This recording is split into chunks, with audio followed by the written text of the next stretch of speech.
Okay, now we are going to go into part 3 of this video and this lecture. I delivered my speech about child labor in about 5 minutes and 50 seconds, if you include the spoken part and the video, the 1-minute video from NBC. As a student, after delivering a 5 minute and 50 seconds practice speech, I might consider adding about 15 seconds of statistics to make sure I don't go under 5:45 if I speak quickly when I deliver the speech for real beginning March 31st. So, in this presentation, I attempted to reach your hearts by quoting McFadden, who spoke poignantly about the women and children who work with Micah. I also showed you the video that she produced. These are examples, wonderful examples of pathos. I really wanted to tug at your hearts and those of the CEOs that you represent. Now, I gave you information about the companies that use Micah. That's an example of logos. Disseminating statistics also is an example of logos. I am not an expert on this topic, Micah. Like many of you are not experts on the topics in your speeches to persuade. So I established my credibility through a faux career as a journalist and advocate for children. That's an example of ethos. You can establish your credibility as a student who has experience with your subject matter. Maybe it's a favorite cause that you have back home, a charity or something like that. You don't have to make up a fake background like I did, but of course you are allowed to, because in this class we create situations like conferences that aren't real to give you an idea of what it's like to attend those conferences and speak at them in the future. My goal was to share with you a unique way to start a speech, and to use these 3 strategies: ethos, pathos, and logos, to deliver it. I think the rice was a pretty interesting way to start the speech. It actually was something that I experienced about 25 years ago. I went to a gathering, and it was supposed to be a meal, and they started off by giving everybody an ice cream scoop full of rice, and it shocked all of us. And I thought that I might convey that to you. I wish I could have actually given you the rice, but that's what the online teaching prevents us from doing. So you will be using these strategies, these appeals in your speech 3: ethos, pathos, and logos. There are many unique ways to start a speech. Use them if they help you to tell a story, help you to convey your anecdote. Here are some of the ideas that I got from the communication lab, which I'm not sure right now if you guys are going to be required to go there or not with all this coronavirus stuff. But in any case, they're very smart people, and this is what one of them gave me. Here are some ideas for starting a speech. It could be a part of your anecdote, or you could make it your anecdote, or it could complement your anecdote. Start in a different language. Survey the class at the beginning. A lot of people like to do this. They like to say, how many of you this or how many of you that? But remember, the CommLab person said to give them time to respond. This only works in a classroom full of attendees, not in a video, of course. But remember that you will be delivering speech 3 for real after we return to the classroom. You can use household objects to tell a story. Rice is an example. I like to do what I call Dollar Tree speeches, where I have students, I put about 25 little objects that I bought at Dollar Tree into a big box, and I have students pull those items out, and they have a couple of minutes to prepare a 1-minute speech to persuade us to buy that product. So use household objects to tell a story. Walk into the audience, look into our eyes, walk into the audience and look into our eyes. Again, classroom only. You can't do that on a video, but it's a very effective way of getting people's attention. Start with silence to get the attendee's attention. This does take skill. It's easy to mess this up. If you have improvisational skills, they might be happy. So theater majors can use this. Everyone else can use it, but they might have the advantage. Try to give the audience an emotion to feel, something to react to, or to make them angry. You're trying to get a reaction from people. Feeling a strong reaction to what you say is step one to the audience being persuaded. Make a startling statement. You can do that. Scream if it's appropriate, such as imitating an ignored child. More improvisational skills are needed. I'll just call them improv because I have trouble with that word. More improv skills needed. Vulnerability at the beginning of a speech is okay. You can also do crazy things. This really does work. So let me check on my little recorder here, and it looks like we're still going. So I want you to remember that a speech to persuade and a speech to inform are different, okay? So let's talk a little bit about the differences between speeches to inform and persuade.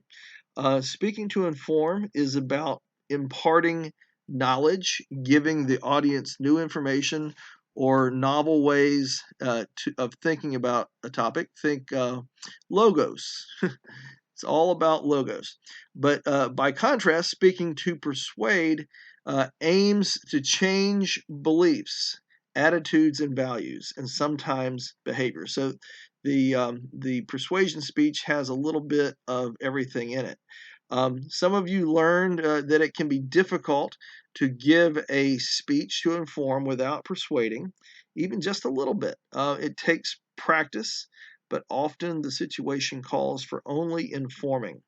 With speech 3 here now, that's no longer your concern. Persuade, persuade, persuade. Now, let's talk a little bit more about persuasion speeches. And this information could quite possibly be on quiz 3. It relates to chapter 15 in the textbook, which you should read along with chapter 4 in preparation for delivering speech 3. Again, persuasion is the process of influencing others to think or believe in a certain way through speaking or writing. You introduced a classmate in speech 1 who you said was about to give a speech to inform. You just introduced them. Speech 2, you and your classmates actually gave speeches to inform. Some of you were tempted to persuade with that speech to inform, but we tamped that urge down before you actually spoke. Now you are giving actual speeches to persuade. So, what are some examples of speeches to persuade? Are there any controversial issues on campus? There are endless examples. What about safety on campus? How about is red tide and blue-green algae still an issue, or is that old news? What about the 2020 presidential election? What about coronavirus and the decision to have online classes? These are all great issues that could end up being great speeches to persuade. There are two basic building blocks of the persuasive process. An appeal is a request made to another person with the intent of influencing that person. It's the broad action of requesting, not specifically how you make your request. An example, I'm going to make an appeal today to keep the cafeteria open 30 extra minutes on Friday nights. Now, how would you make your appeal is your argument. So it's a narrower concept, how you attempt to influence others, usually through a list of statements or claims. Hopefully, they are all true statements and claims. When I ask you to write a list of ways you might try to persuade us, I am asking you to put your arguments on paper, that will help you make a successful appeal.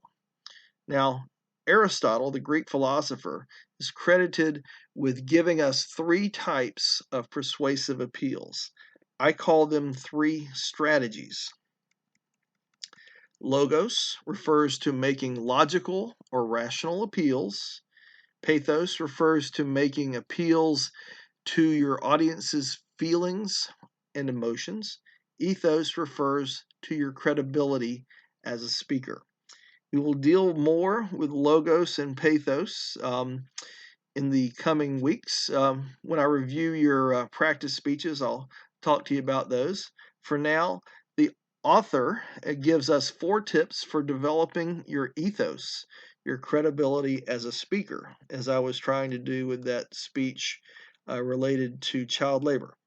Know what you're talking about, demonstrate common sense, know your audience, and deliver a speech that your audience will want to listen to. Be a good person, be ethical and responsible. As we get to know each other and you give more speeches, your personalities are shining through and you are becoming more credible. Hopefully, I am as well. I want you to demonstrate concern for the audience. That's another ethos thing. Now, question, what motivates audience members to change their minds? Let's talk a little bit about persuasion here. What motivates audience members to change their minds? Number 1, reasonable or rational choices that are in the best interest of the people who are listening. Their inherent needs, desires to be acknowledged by others, and basic survival needs. Maslow's hierarchy of needs is a pyramid where food, clothing, and shelter are at the bottom because they are what all of us need to survive, like the family in the video. As you go up the pyramid, the needs become less important, less vital to survival, such as having the best job, the most money, the fastest cars. What your audience prioritizes and values determines its willingness to be persuaded by you. So the CEOs that you were in the audience for my speech might value fast cars and lots of money more than they value the children in Madagascar being able to eat. Sad but true, and maybe not true. But what your audience prioritizes and values determines its willingness to be persuaded by you. Social happiness also motivates the audience. They need a sense of community. That's a big thing right now with coronavirus. So, what is your speech to persuade about? I want you to make all 3 types of appeals in your speech. What arguments will you make as you make these appeals? Pathos, emotion, logos, data and statistics, ethos, your credibility. This is the end of section 3, part 3. Part 4 will be on the last video.